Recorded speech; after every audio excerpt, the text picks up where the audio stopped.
இது ஆன் பண்ணுமா?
வாங்க.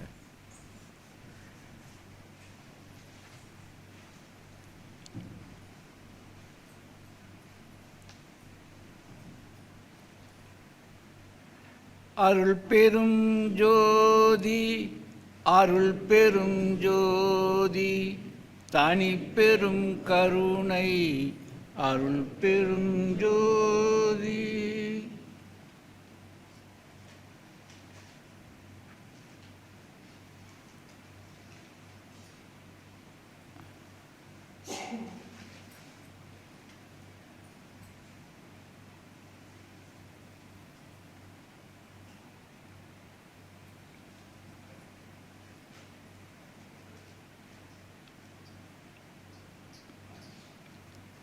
இந்த உலகத்தை யார் ஆட்சி செஞ்சிட்டு இருக்கிறாங்க? எந்த இனம்? விலங்கினமா, மனித இனமா, தேவர்கள் இனமா?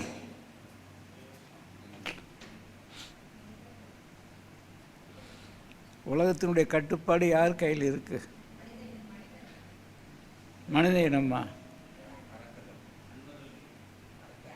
அரக்கர்கள் இனமா? சித்தர்கள் இனமா?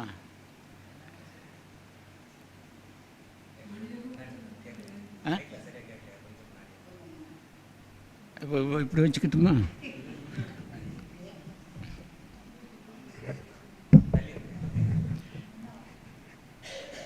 இவங்க கேட்டால் இன்னும் கேட்கவே கேட்காது.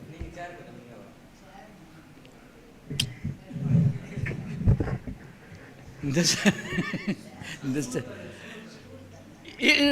இருங்க, நான் வந்துக்கிறேன்.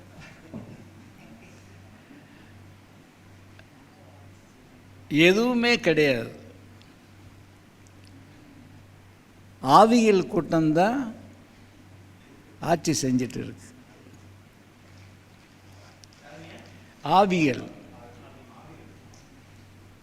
இந்த கிறிஸ்துவ சர்ச்செல்லாம் ஆவியல் திருக்கூட்டம். அது திருக்கூட்டம் இல்லை, பெருங்கூட்டம். இப்பயும் நேற்று ஆவிகள் அதுக்கு என்ன விளக்கம் கொடுத்தா?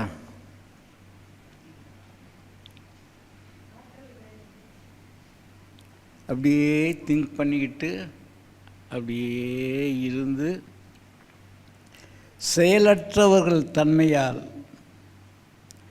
செயலிழந்து போனவர்கள் தன்மையால்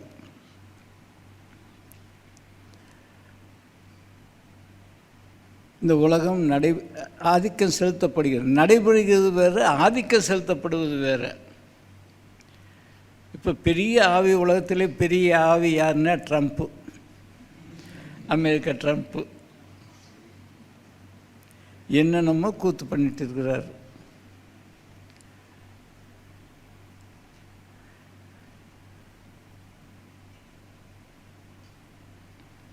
இங்கேயும் நம்ம ஆசிரமத்துலேயும் அங்கங்கே சிறு சிறு ஆவிகள் கூட்டம், ஒரு 5 பேர் 10 பேர் அப்படி இருந்து ஆவியாகிற தொழிலை பண்ணிட்டு இருக்கிறாங்க.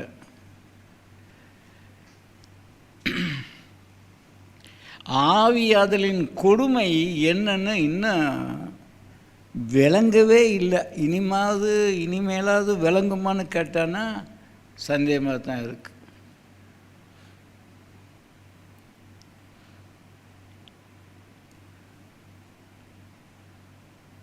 செல்ஃபோன் எந்த இடத்தை சேர்ந்தது? ஆவிகளின் கருவி. அது கருவி இனத்தை சேர்ந்தது. டிவி அதே போல தான். அது உலகியல் ஊடகங்களின் அடிமைகளாக அவை செயல்பட்டு கொண்டிருக்கின்றன.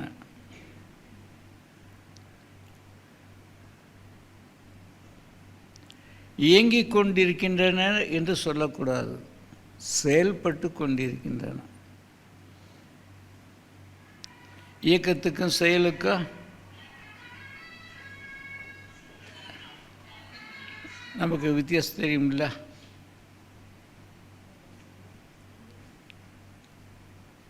எப்பயுமே மனித இனம் ஆவியாகி ஆவியாகி ஆவியாகி ஆவியாகி கடைசியில் மரணக்குழி வரைக்கும் ஆவியாகி தான் போயிட்டு இருக்கிறாங்க.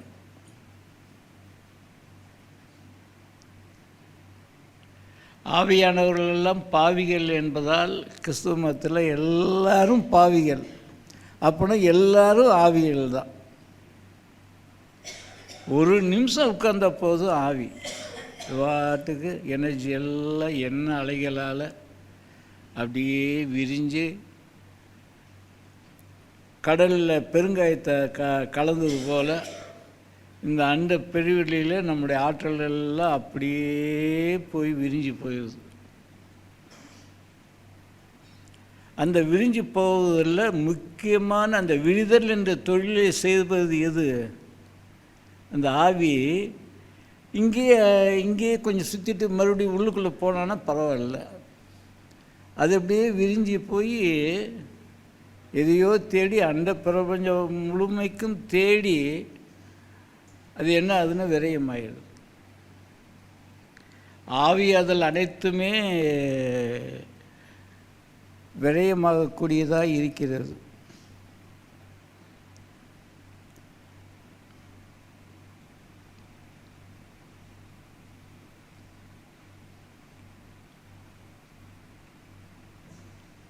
கொஞ்சம் உட்கார்ந்தா போதும் ஆவியாதல் என்ற தொழில் உடனே ஆரம்பிச்சிடும். அப்படி விரிவடைந்து ஆவி விரிவடைந்து பரவுகின்ற செயலை செய்வது எது? முக்கியமாக நம்முடைய ஆணவம்தான். ஆணவ தேடலுக்கு இந்த ஆவி சுற்றி சுற்றி போய் ஆணவ தேடலுக்கு யாராவது உணவு போடுவாங்களா என்று தேடிக்கிட்டே இருக்குது. அந்த உணவு வீட்டிலே இருக்குன்னு நல்லா தெரியும்.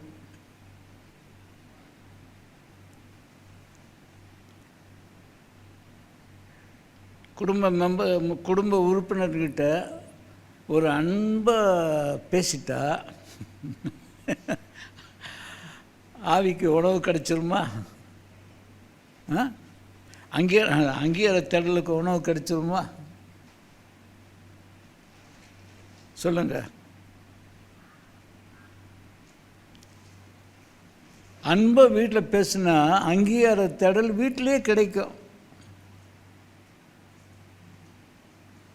இல்லைங்களா? நண்பர்களிடத்தில் கிடைக்கும். இதுக்கு போய் அந்த அன்பு ஒன்று இல்லாதனால ஆணவ தேடலுக்கு உணவு கொடுக்காமல் நம்முடைய ஆவி அப்படியே விரயமாகுது. கலந்து உரையாடல், 4-5 ஆவிகள் கலந்து உரையாடுகின்ற பொழுது என்ன நடக்குது?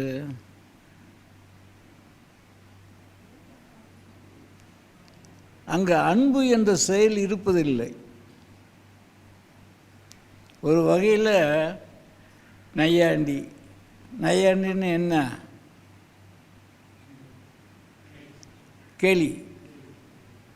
கேலி என்பது என்ன? தான் உயர்ந்தவன், இவன் தாழ்ந்தவன் என்ற தோரணையில் தானே கேலி வார்த்தைகளே வருது. சிறுசாக வந்தாலும் சரி தான், பெருசாக வந்தாலும் சரி தான், கேலி வார்த்தை என்பது அங்கீகார தேடல். அப்படி கேலி பண்ணால் அடுத்த ஆளுகிட்ட இருந்து நமக்கு என்ன வரும்? அன்பாக வரும். அவங்க கேலி பண்ண ஆரம்பிச்சிருவாங்க. அப்போ ஒருத்தரை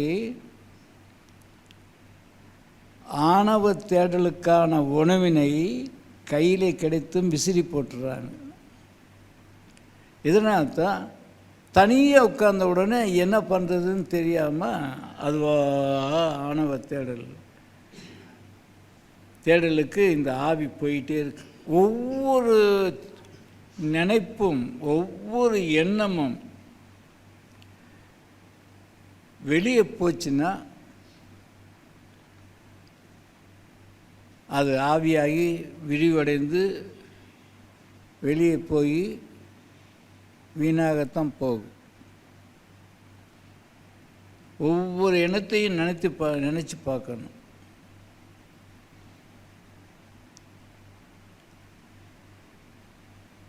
ரெண்டு பேர் இருக்கிறாங்க.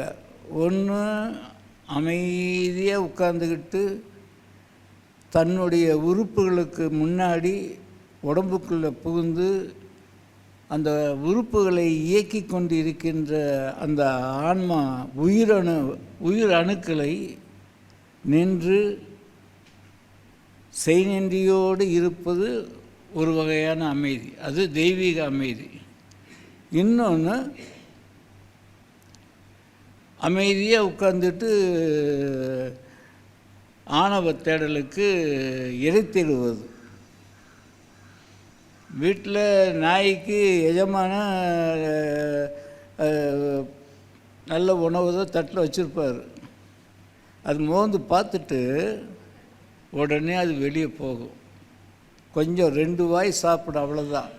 தட்டில் மீதி அப்படியே இருக்கும். போயிட்டு வெளியே சுற்றிக்கிட்டே இருக்கும். ஏதாவது அற்ப உணவுகள் ஏதாவது கிடைக்குமா அப்படின்னா அதை தின்னுட்டு வந்துட்டு மறுபடியும் இங்கே வந்து சேரும். அது ஏன் வெளியே போய் உணவை தேடுது? இது நிரந்தரமாக கிடச்சி போச்சு. அதுக்கு ஒரு சந்தேகம், இந்த நிரந்தர என்னைக்கு நீடிக்குமான ஒரு சந்தேகம்.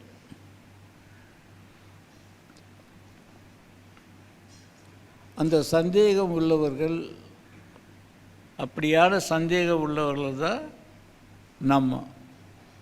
யாரையும் நம்புறது கிடையாது. குடும்ப உறுப்பினர்கள் கூட நம்புறது கிடையாது. நண்பர்களையும் நம்புறது கிடையாது. தன்னையே நம்பாதவர்கள் இவங்கெல்லாம் எப்படி குடும்ப உறுப்பினர்களை நம்புவாங்க?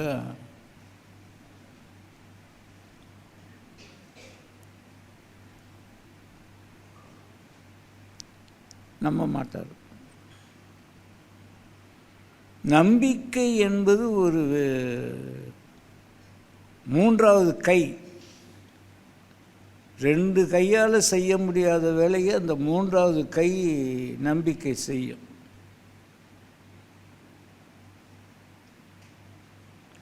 நம்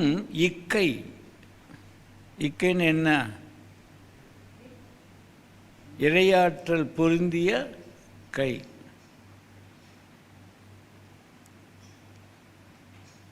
அது 3வது மறைமுகமான கை.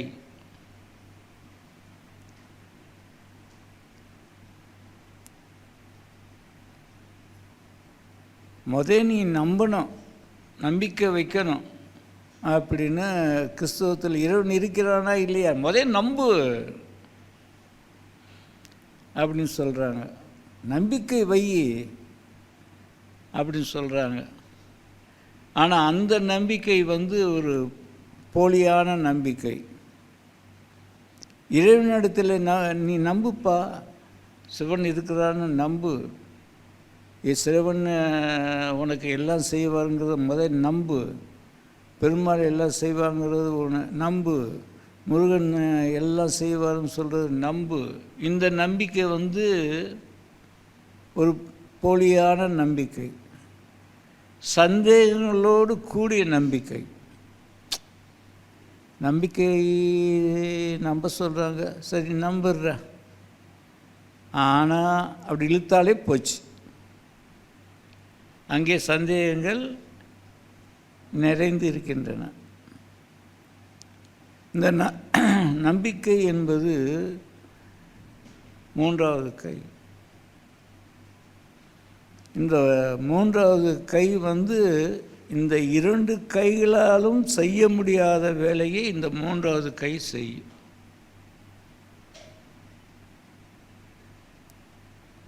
இந்த இரண்டு கைகளாலும் சாதித்து செய்ய முடியாத வேலையை இந்த மூன்றாவது கை நிச்சயமாக செய்து நிறைவேற்றும். இதுதான் நம்பிக்கை. இந்த நம்பிக்கை எப்படி இருக்கணும்?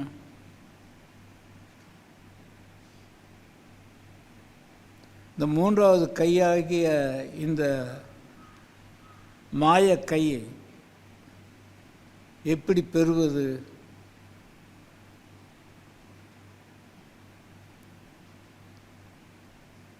நினைத்தாலும் பெற முடியுமா?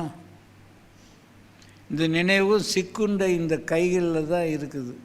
இந்த கையால் எதையும் செய்யலாம் என்ற சிக்குண்ட அறிவில் தான் இது இருக்குது. இது மூன்றாவது கையை நினைவகம் நம்புவதே இல்லை.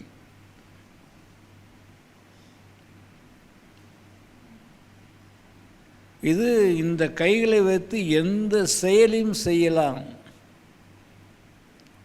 அப்படிங்கிற முடிவில் இந்த நினைவக எண்ணங்கள் உறுதியாக இருக்கின்றன.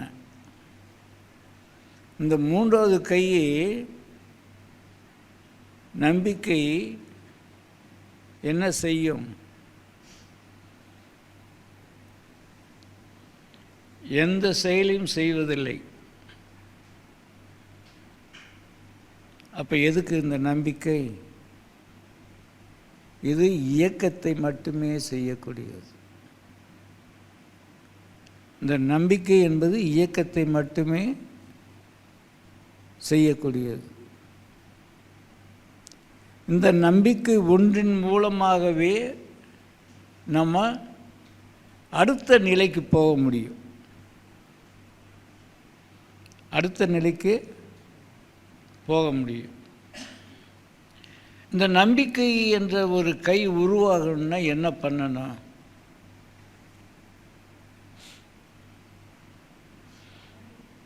முதல்ல அது இருக்குதுன்னு நம்பணும். நம்புப்பா என்று எத்தனைபடி சொன்னாலும் ஒருவனை நம்ப மாட்டேங்கிறார். குடும்பத்தில் உறுப்பினர்களே ஒருத்தரையும் நம்ப மாட்டேங்கிறாங்க. தாயை மகன் நம்புவதில்லை, மகனை அதனாலே தாயை நம்புவதில்லை. ஒரு ஸ்டேஜுக்கு மேலே குழந்தைய இருக்கிறப்போ தாயை நம்பிக்கிட்டு தான் இருக்கிறா. பெரிய ஆள் ஆன உடனே அவன் ஆவிகள் கூட்டத்தில் சேர்ந்துடுறான். பையன் பெரிய ஆள் ஆவிகள் கூட்டத்தில் சேராத வரைக்கும் பையனையும் பொண்ணையும் தாய் நம்பிக்கிட்டு தான் இருப்பான். இவன் வளர்ந்து உயர்ந்த நிலைக்கு செல்வான் என்று. ஆவிகள் கூட்டத்தில் என்றைக்கு சேர்ந்தோன்னா அன்னைக்கே போச்சு. நேற்று ஒரு என்ஜினியர் கதை தான். காமத்தில் ஒரு பெண்ணை லவ் பண்ணால் அது ஆவிகள் கூட்டம்தான். ஆவிகள் கூட்டத்தோடு ஆவி ஆற்றலோடு அவன் இணைந்து கொண்டான். கடைசியில் அவனுடைய குறிக்கோள் தவறி போச்சு, எல்லாமே போச்சு. ஆவி ஆவியினுடைய ஆற்றலோடு இணைந்து கொண்டால் தொலைஞ்சது, வாழ்வே தொலைஞ்சது. ஒரு வேலையில் அமர்ந்த பிற்பாடு 30லிருந்து 50 வரைக்கும் பெரும்பாலும் ஆவிகளோடு தான் இணைஞ்சிருப்போம்.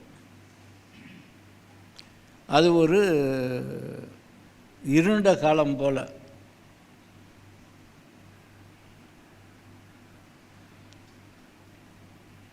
நம்முடைய ஆற்றல் எல்லாம் ஏதோ ஒரு வகையில் ஆவிகளோடு இணைந்து ஆவி ஆற்றலாய், அது என்ன ஆவி ஆற்றல்? அதான் பறந்து இங்கே இருந்த ஆற்றலெல்லாம் வெளியே பறந்து விரிந்து போவதற்கு ஒரு ஆற்றல் வேணும் இல்லையா?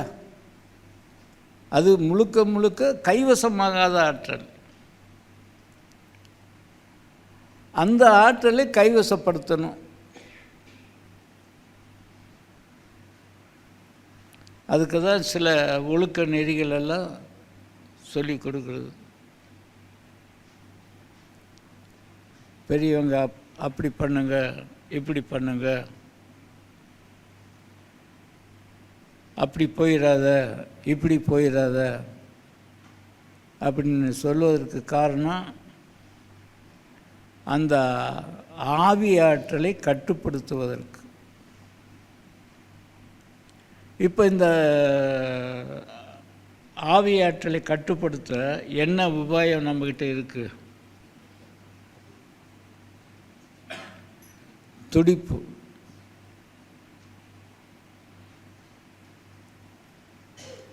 அந்த துடிப்போடு நம்ம வேறு எதுவுமே இல்லை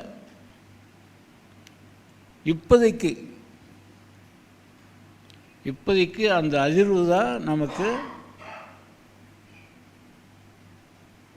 ஆவியிலிருந்து தப்பிப்பதற்கு உகந்த ஒன்றாக இருக்கிறது.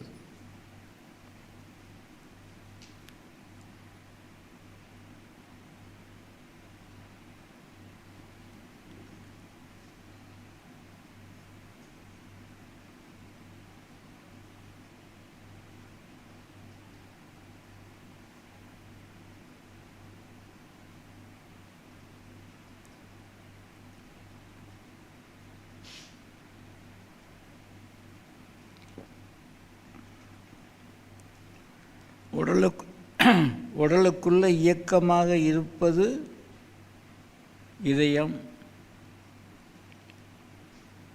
வெளியே தொடர்புக்கு ஒரு இயக்கமாக இருப்பது சுவாசம். இந்த ரெண்டையும் பிடிச்சிக்கணும். இயக்கம் வேறு, செயல் வேறு என்பதை மறக்கக்கூடாது. அப்போ இந்த செயலையெல்லாம் இயக்கமாக மாற்றுவது என்பது துடிப்பின் உதவியால் சாத்தியமாகும்.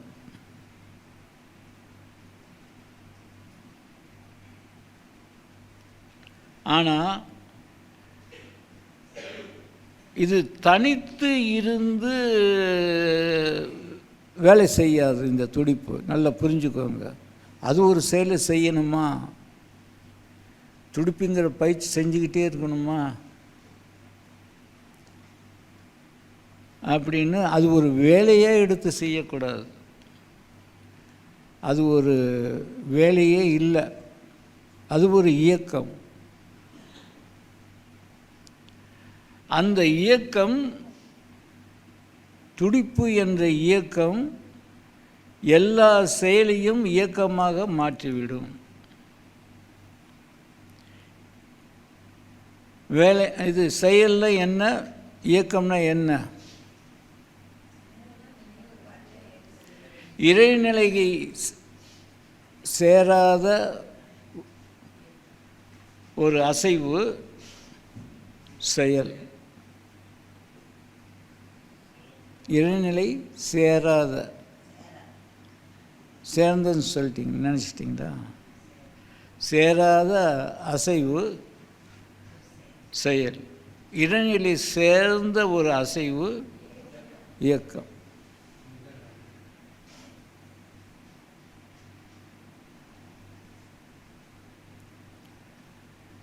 இப்போ நம்ம செயலில் என்ன பண்ணுறோம்? இறைநிலை சேராமல் இருக்குது, அது நினைவகத்துடைய கட்டுப்பாட்டில் இருக்குது. இயக்கம் என்பது இறைவனுடைய கட்டுப்பாட்டில் இருக்கக்கூடியது. இப்போ ஒரு 10 நண்பர்கள், புது நண்பர்கள் வந்ததுனால மறுபடியும் ரிப்பீட் பண்ணுறேன்.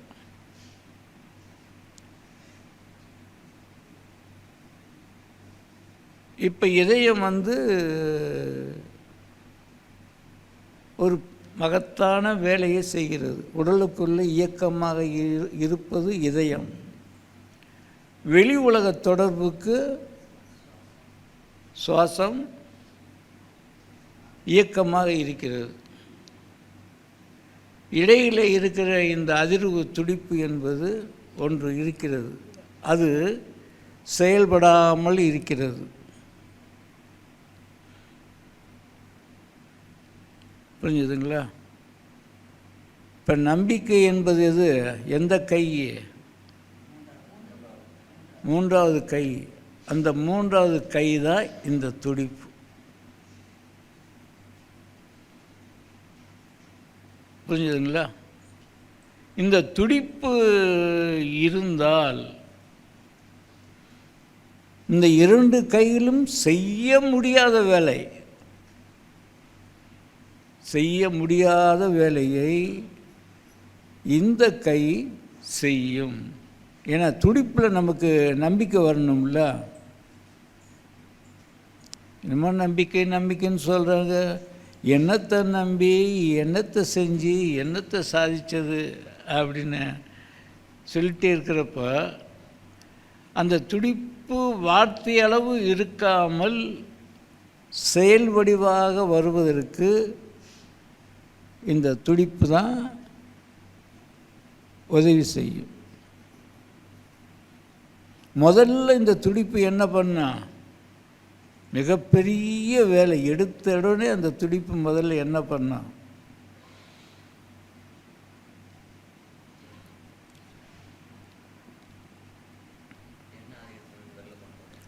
அலைமோதும் எண்ணங்களின் தாக்குதலை உடனே இது தடுத்து நிறுத்தும். தாக்குதலை தடுத்து நிறுத்த முடியாத வேளையில் இந்த துடிப்புக்கு என்ன நேரிடும்? நல்லா புரிஞ்சுக்கோங்க. ஒரு தாக்குதல், என்ன தாக்குதல் வருது? பயங்கரமான கோபமே வருது. கோபத்தை அடக்க முடியல. கோபம் எண்ணங்களின் தாக்குதல். அது துடிப்பு அடக்க பார்க்குது, அடக்க முடியல. அந்த எண்ண தாக்குதலை அடக்க முடியல. அப்போ துடிப்புக்கு என்ன நிலைமை ஆகும்?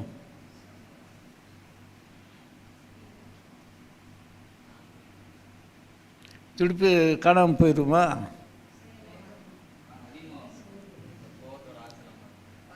அதை எதிர்த்து நிற்கக்கூடிய அளவுக்கு இந்த நம்முடைய அந்த இக்கைனா இறைவனுடைய கை அதிக துடிப்பை ஏற்படுத்தும். என்னடா என்கிட்ட வந்த மோதி பார்க்குற, என்கிட்டயே வந்த மோதி பார்க்குற அப்படின்னு இன்னும் அதிக துடிப்பை ஏற்படுத்தும். அந்த துடிப்பில் அந்த வலுவான எண்ணம் காலியாயிரும், காணாமல் போயிடும். வந்துட்டு திரும்ப ஒளிஞ்சு போகின்ற எண்ணங்களை வைத்து நம்ம கவலைப்படக்கூடாது. திட்டணும்னு நினைக்கிறோம், உடனே நம்ம பின் வாங்கிட்டா அது என்ன அர்த்தம்? இந்த துடிப்பு எண்ண தாக்குதலை நிறுத்தி விட்டது. புரிஞ்சுக்கணும். எண்ணமே வந்துருச்சே, அடுத்து என்ன ஆகும், அடுத்து செயலில் இறங்கிடுவோம் அப்படின்னு அவநம்பிக்கை கொள்ளக்கூடாது. இந்த நம்பிக்கை என்ற நம்முடைய இக்கை, ஏன் நம்முடைய இக்கை, என்னுடைய இக்கைன்னு சொல்லம்ல.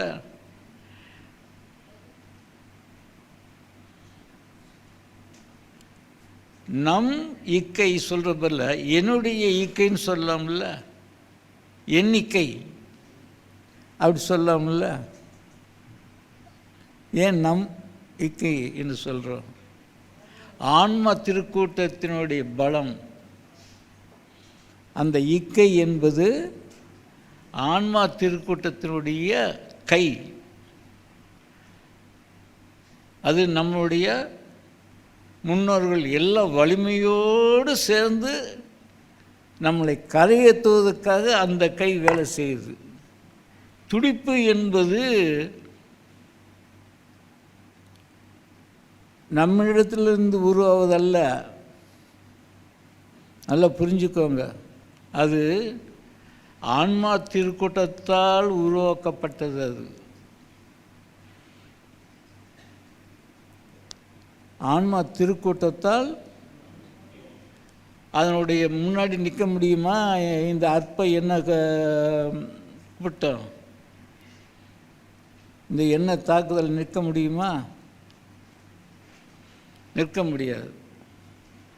அப்போ துடிப்பு என்பது ஆன்மாவுடைய திருக்கூட்டத்திலிருந்து வருகின்றது.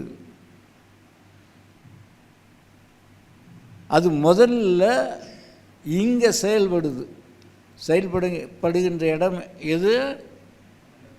இங்கே இந்த கலைவாணியினுடைய வீணை. கலைவாணியுடைய வீணையில் துடிப்பாக வருவது நாதம். அந்த துடிப்பு தான் சங்காக இருக்கிறது. அதனுடைய செயல்பாடு இயக்கமாக சக்கரம் இருக்குது. சங்கு சக்கரமாக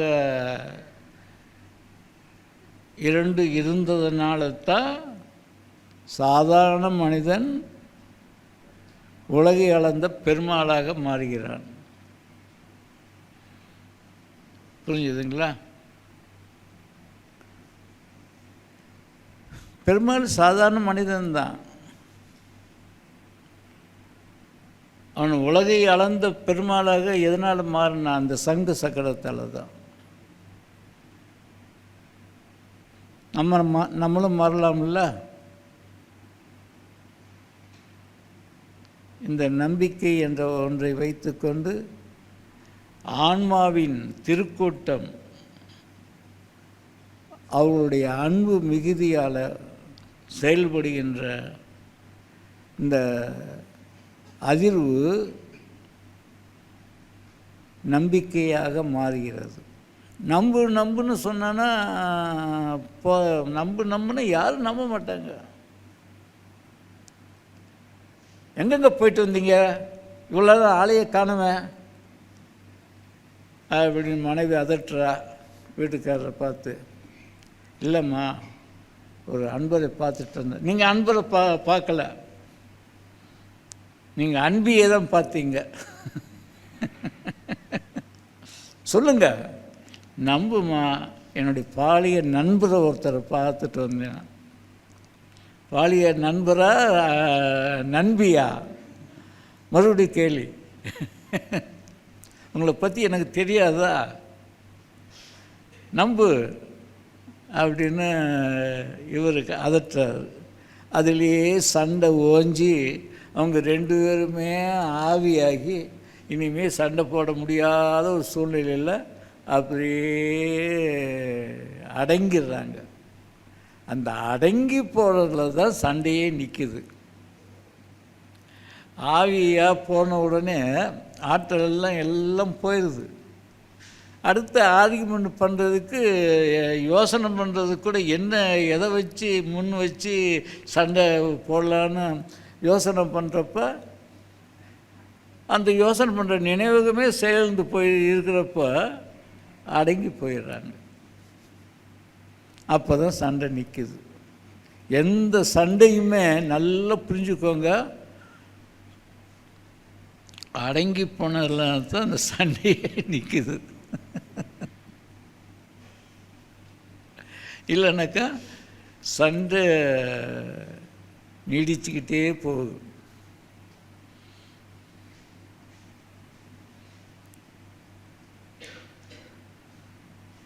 சொல்கிறது புரியுதுங்களா?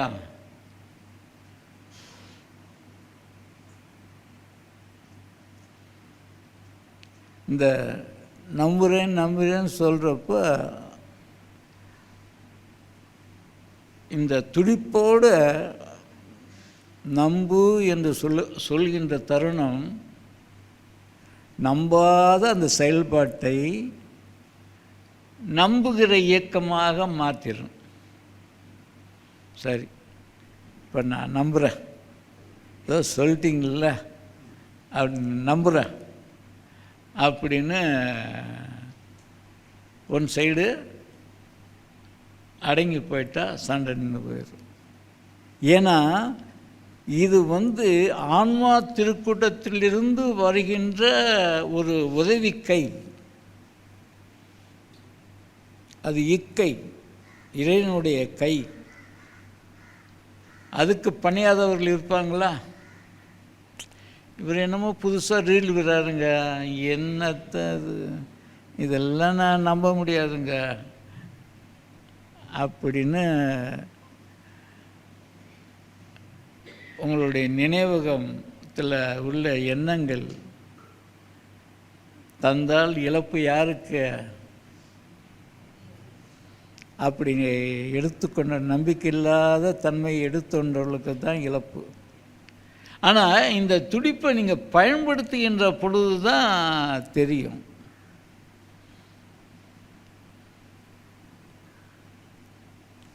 ஒரு பிரச்சனை வருது, தீர்க்கவே முடியாத பிரச்சனை,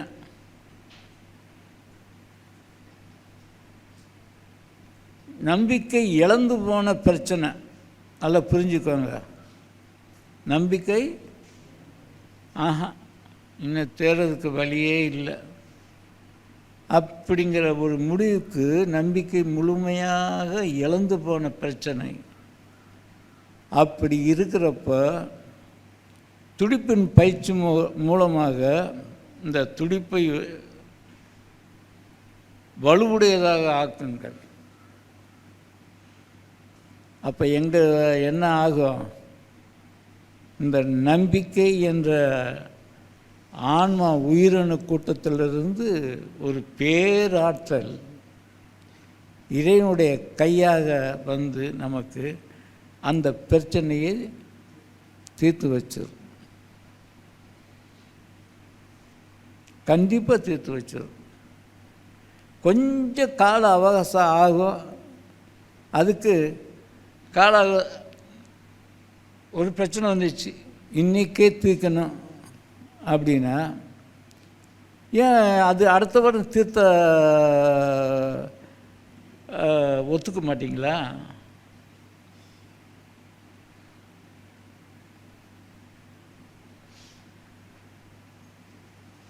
இப்போ ஒரு பிரச்சனை, அது அடுத்த வாரம் அந்த பிரச்சனை தீர்ந்து போயின்னு சொன்னால் ஒத்துக்க மாட்டிங்களா?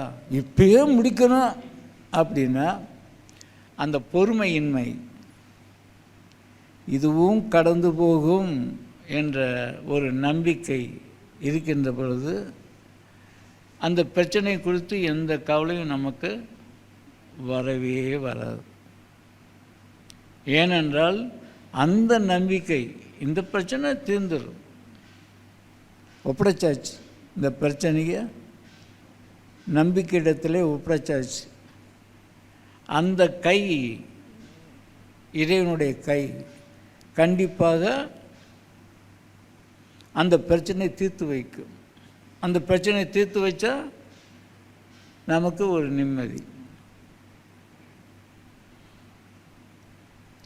அதுக்கு இந்த துடிப்பு உதவும்.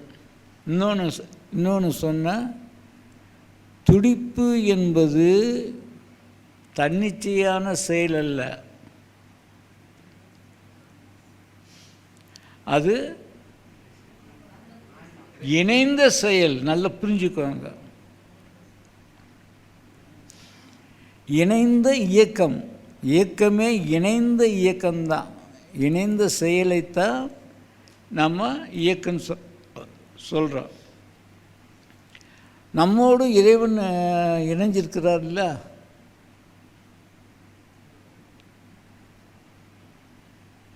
எப்படி இணைஞ்சிருக்கிறாரு? இதயத்தில் இயக்கமாக முதல் அறிகுறி இயக்கமாக நிறைந்திருக்கின்றார் என்ற முதல் அறிகுறி, முதல் சிம்டம் நம்முடைய இதயம்தான். அதுவே அல்ல, அதுவே அனைத்துமான ஒன்று அல்ல. அதை புரிஞ்சுக்கணும்.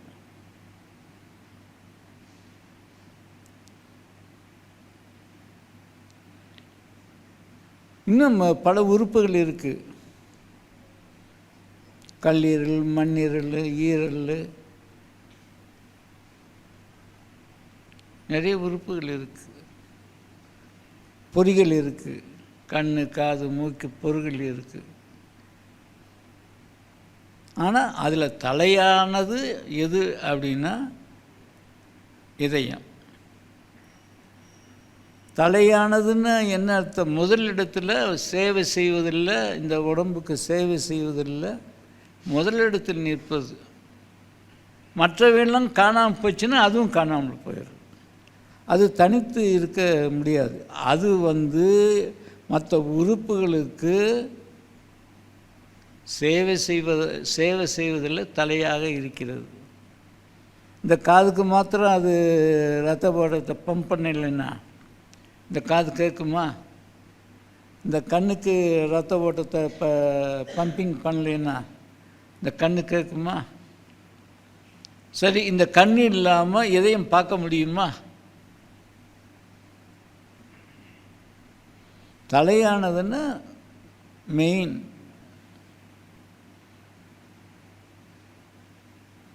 ஒரு குடும்பத் தலைவன் அவனை தலைவன் ஏன் சொல்கிறான்? குடும்பத்தில் காப்பாற்றுவதில் தலையாக இருக்கின்றான், முதன்மையாக இருக்கின்றான்.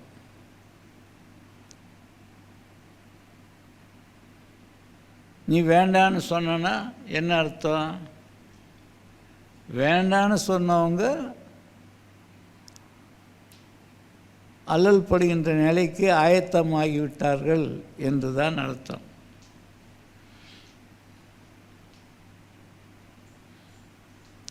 அவர்கள் வேறொரு இடத்துல பிரிஞ்சு போயிட்டாங்கன்னா இறைவனே தலைவனாக, அவர்கள் இறைவனோடு இணைந்து இறைவனையே தலைவனாக குடும்பத்தை காப்பாற்றுவார்கள். ஒரு போர்க்களத்தில் ஒரு வீரன் இறந்துட்டா அப்போ தலைவன் இல்லாத குடும்பமாயிரும் இல்லையா?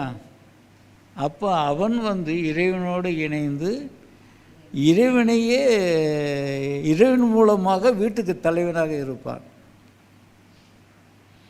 அவன் செயலிருந்து இயக்கமாக மாறி குடும்பத்துக்கு தலைவனாக இருப்பான்.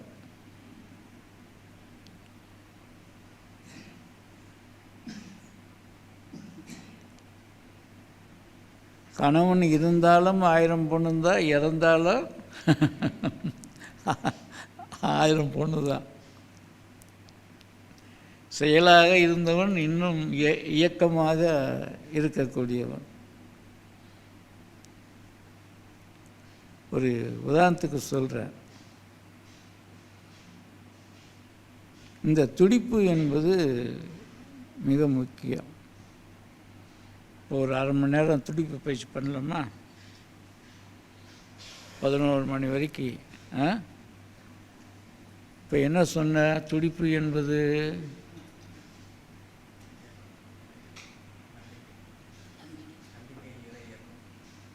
நம்பிக்கை இயக்கம். அதை விட உயர்ந்த கருத்து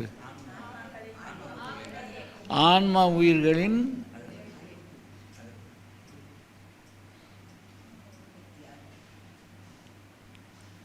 ஆன்மா உயிர் அணுக்களின் உதவிக்கரம். புரிஞ்சுதுங்களா? அது பெரிய வல்லமை உடையது. ஒரு அப்பாவியாக ஒருத்தன் இருக்கிறான், ஒரு தெருவில் இருக்கிறான். அந்த தெருவில் ஒரு பிச்சை எடுத்தவன் இப்போ புது பணக்காரனாக மாறிட்டான். அவன் ஊரில் இருக்கிறவங்களாம் அடக்க பார்க்குறான். ஆனால் அப்பாவியாக பின்னாடி கூப்பிட்ட குரலுக்கு 100 பேர் வந்து நிற்பாங்க அப்படின்னு ஒரு நிலை இருந்தால் இந்த புது பணக்காரன் அந்த அப்பா கிட்ட வாலாட்டுவானா? கத்தன உடனே 100 பேர் வந்து நின்னா இந்த புது பணக்காரன் நிலைமை என்ன ஆகும்?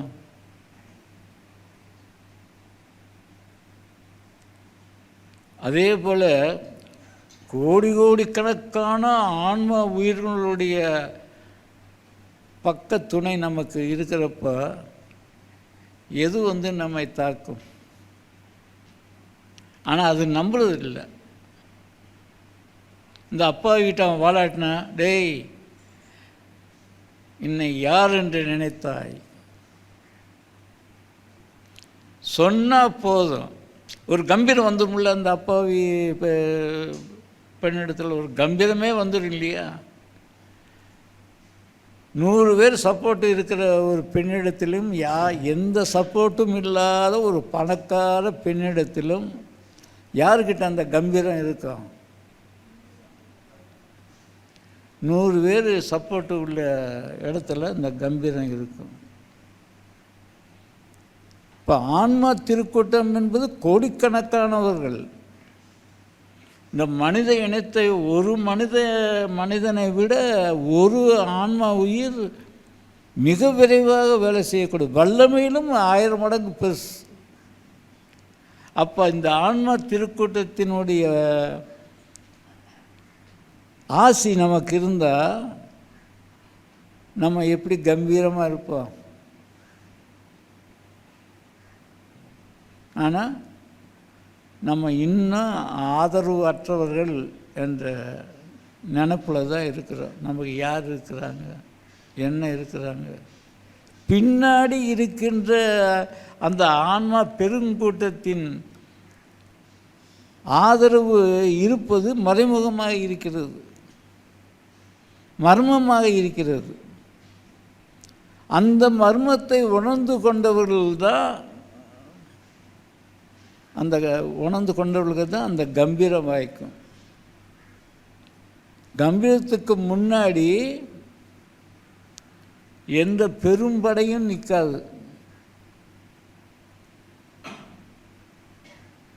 அலெக்சாண்டர் அவ்வளோ பேரை கொண்டுட்டு வந்து சிந்து நதிக்கரை ஓரமாக அந்த ஒரு துறவி சன்னியாசியை வெட்டப்போறா. அவனுடைய கம்பீரம் ஏதோ ஒன்று. அவன் பின்னாடி கோடிக்கணக்கான உயிர்கள் பின்னாடி அனுபவித்தது நின்றது போன்ற ஒரு அந்த கம்பீரத்தை அந்த சாது வெளியிட்டதால் துணிந்து சொன்னான், என்னை நீ கொல்ல முடியாது. எப்படி அந்த தைரியம் வந்தது? ஆன்மா உயிரின கூட்டத்தினுடைய பங்களிப்பு, நம்பிக்கை, பெருத்த நம்பிக்கை வளர்த்து கொண்டதால் அந்த கம்பீரம். அந்த கம்பீரத்துக்கு முன்னால் அலெக்சாண்டர் தன்னுடைய எடுத்த வாளினை முதல் முறையாக உரைக்குள்ளே சொருகினான். கத்தி உரை இருக்கும்ல, அதுக்குள்ளே உரைக்குள்ளே சொருகி தன்னுடைய போலியான வீரத்தை எண்ணி தலை குனிந்தான். யாரு? அந்த மாவீரன் அலெக்சாண்டர்.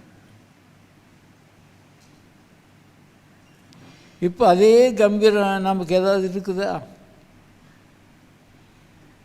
எத்தனை உறவுகள் பின்புலத்தில் இருந்தாலும் இந்த கம்பீரத்தோடு நடக்க முடியுதா? அத்தனை உறவுகளையும் நம்ம பகைச்சிக்கிட்டு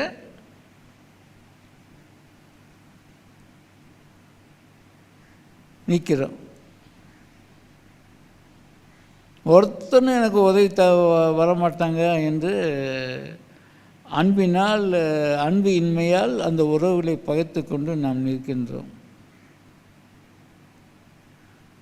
அப்போ எப்படி கம்பீரம் வரும்?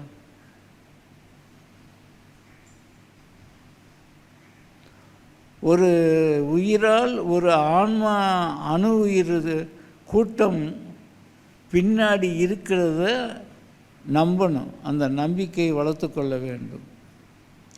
அந்த இக்கை, அந்த கரம், ஒரு கரம் இல்லை, கோடி கரங்கள் இங்கே எதுக்க பெரும் படைகளோடு நின்னாலும் இந்த சாதுனுடைய கைகள் கோடி கரங்களாக இருக்கிறது. பார்த்து பயந்து தான் அவன் தன்னுடைய கத்தியை உரையிட வைத்தான். முதல் முறையாக பயந்தான் அந்த மாவீரன் அலெக்சாண்டர். இப்போ இந்த நம்பிக்கை அந்த கம்பீரத்தை கொடுக்கும்.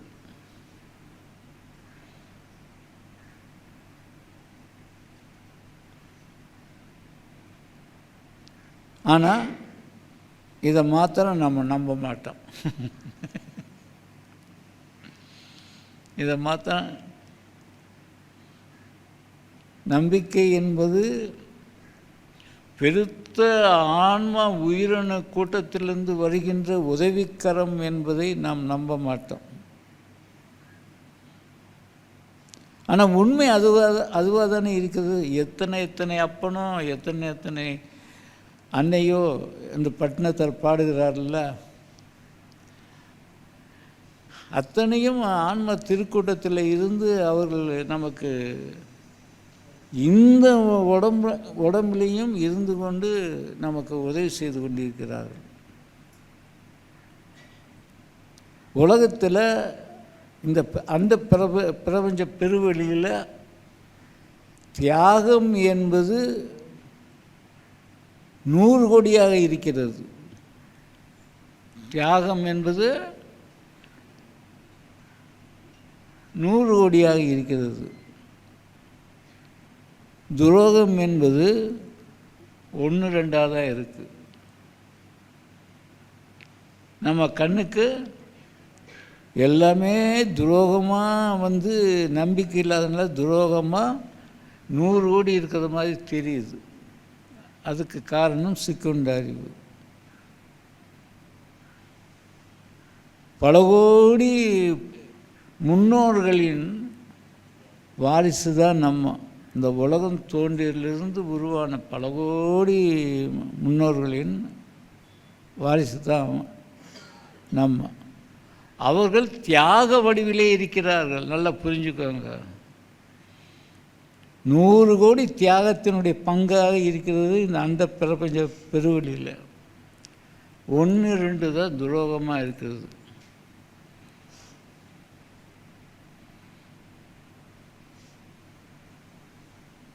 ஒரு வெள்ளை சட்டையில் ஒரு சிறு கருப்பு புள்ளி இருந்தால் எது பளிச்சுன்னு தெரியும்? அது போலத்தான் இந்த தியாக பிரபஞ்சத்தில் அந்த துரோகம் 1-2 செயல்தான் நமக்கு ஹைலைட்டாக தெரியும். பேப்பரில் இன்னாரும் நல்ல காரியங்களை பண்ணாருன்னு பேப்பரில் போடுவானா? வெட்டுனா, குத்துனா, கொலை பண்ணா, நகையை பறித்தான், திருடுனா, செஞ்சான், இப்படி தான். அவனுக்கு பத்திரிக்கைக்காரனுக்கு பட்டதெல்லாம் அந்த கரும்புள்ளி செய்திகள் தான்.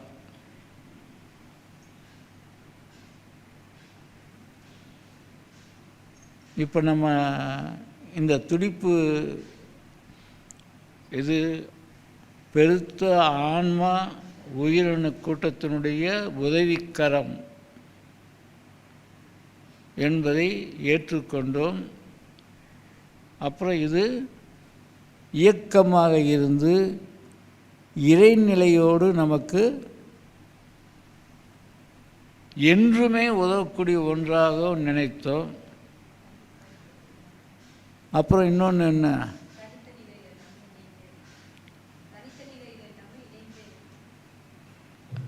அதை விட செயலை இயக்கமாக மாற்றி இறையோடு கலக்கின்ற ஒரு உன்னத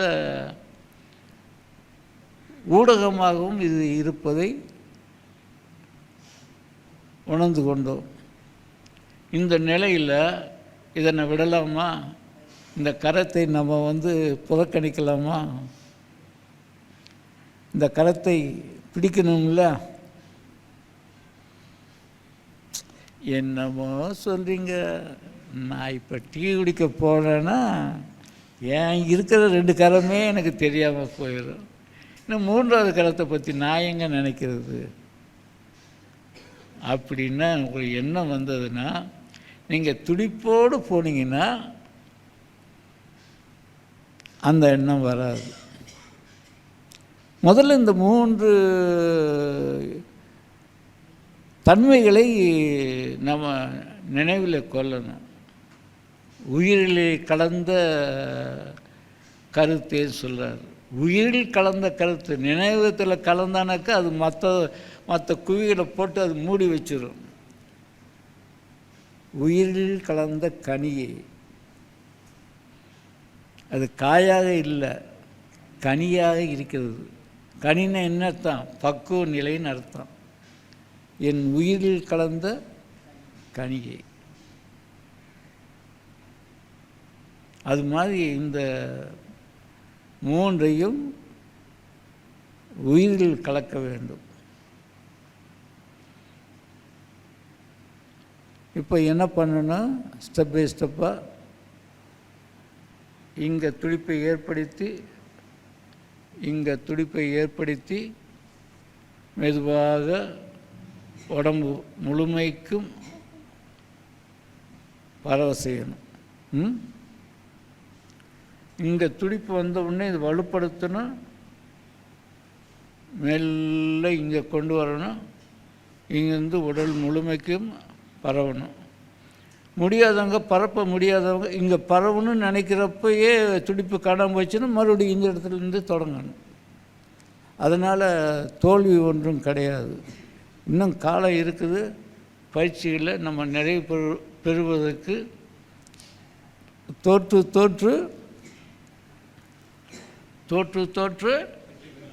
வெற்றி பெறுவோம். தோல்வி என்பது வெற்றியின் முதல் படி. புரிஞ்சுக்கணும், சும்மா சொல்லலை.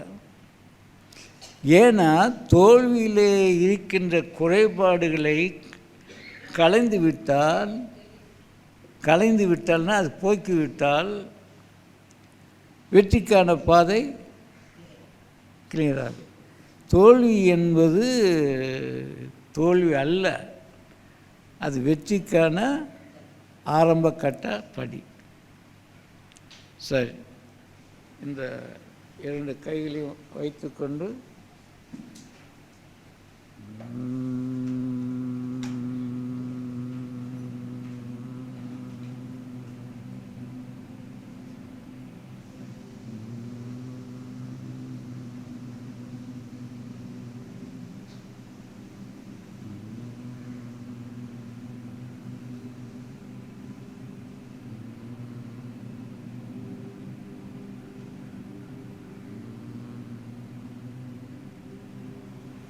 சரி நிறுத்துங்க. இந்த துடிப்பு முதல்ல என்ன பண்ணுது? என்ன சொன்ன? கண்களின் அசைவுகளை நிறுத்துது. ஆடாதீர், அசையாதீர், வேறு ஒன்றை நாடாதீர். எது நாடுது? கண்கள் தானே நாடுது, நிறுத்துது.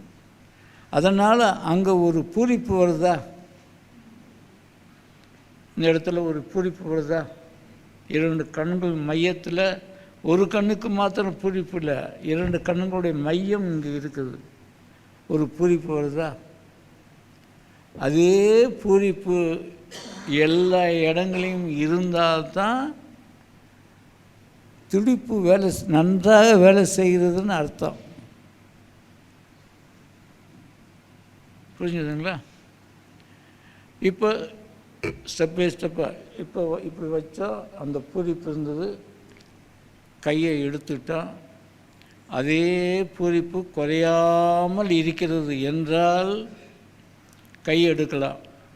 கை எடுத்த உடனே மறுபடியும் பூரிப்பினுடைய அளவு குறைஞ்சி போச்சுன்னா மறுபடியும் நம்ம கையை வச்சுக்கிறோம்.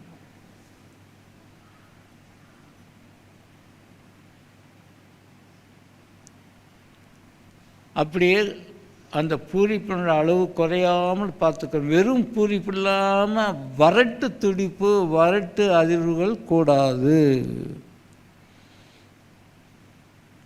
அதுவே பழக்கமாயிடும்.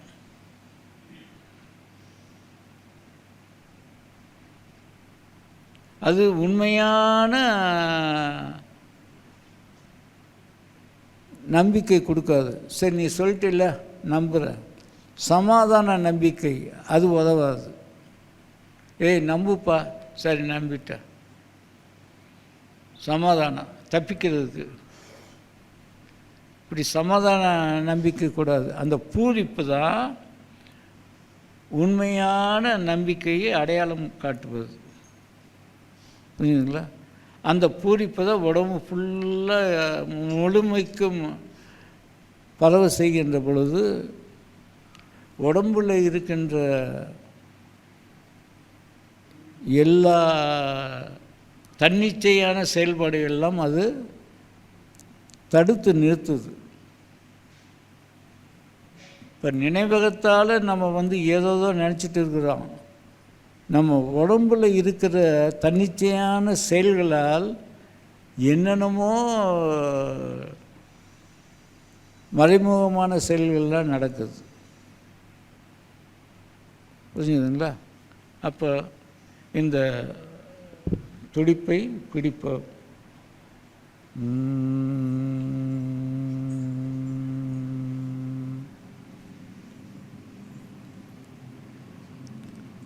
அப்படியே அரை மணி நேரம் இருங்க.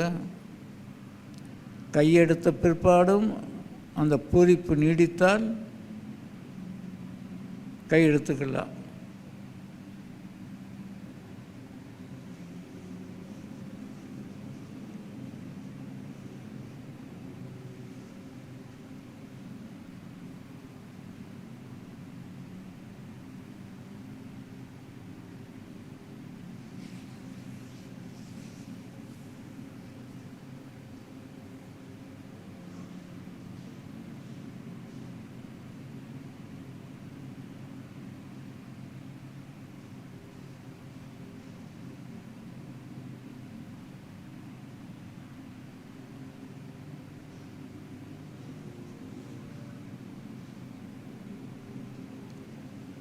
அடி தொண்டையிலிருந்து அந்த ஹம்மிங் சவுண்டு வரணும்.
கைகளை கீழே இறக்கினாலும் அந்த துடிப்புடைய பூரிப்பு குறையவில்லை என்றால் கைகளை இறக்கி கொள்ளலாம்.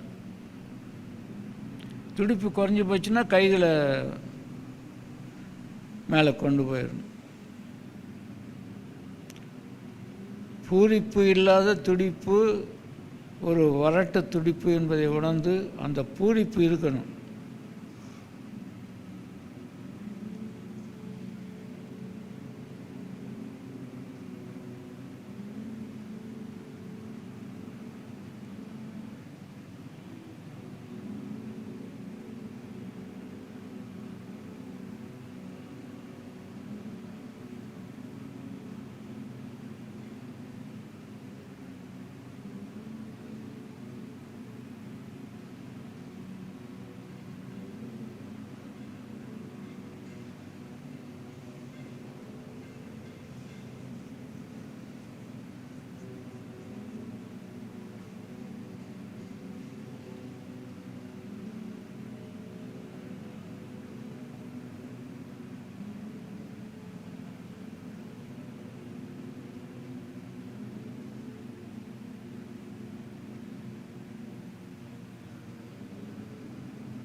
சரி, போதும். பயிற்சியை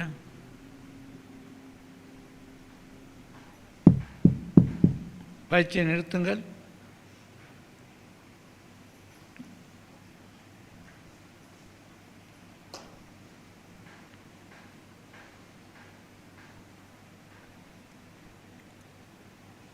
மெதுவாக இந்த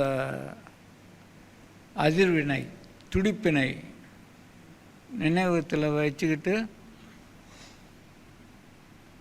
இதனுடைய 3 தன்மைகள் அதையும் நினைவகத்தில் வைத்துக்கொண்டு ஒரு 20 நிமிடம் கீழே போயிட்டு டீ குடிச்சிட்டு வாங்க. இணைந்த தன்மையோட தனித்த தன்மையோடு போகக்கூடாது. இது இந்த துடிப்பினுடைய மிகப்பெரிய தன்மை எதுனா, இது இணைந்து கொண்டே நாம் இயங்குவதற்கு உதவி செய்யக்கூடியது. இணைந்த நிலையில் இருப்பது வேறு, உதவி பண்ணுறேன்னு சொல்லிட்டு தனித்த நிலையில் இருந்து உதவி பண்ணுவது வேறு. இது நம்மோடு கலந்த நிலையில் இருந்து நமக்கு உதவி செய்து கொண்டே நம்மோடு இருப்பது. மற்ற வேலைகளுக்கு தொல்லை தராது. மற்ற வேலைகளுக்கு இது ஊக்கத்தை தான் கொடுக்கும். சரி, கீழே போயிட்டு வாங்க. ஒரு 20 நிமிடம்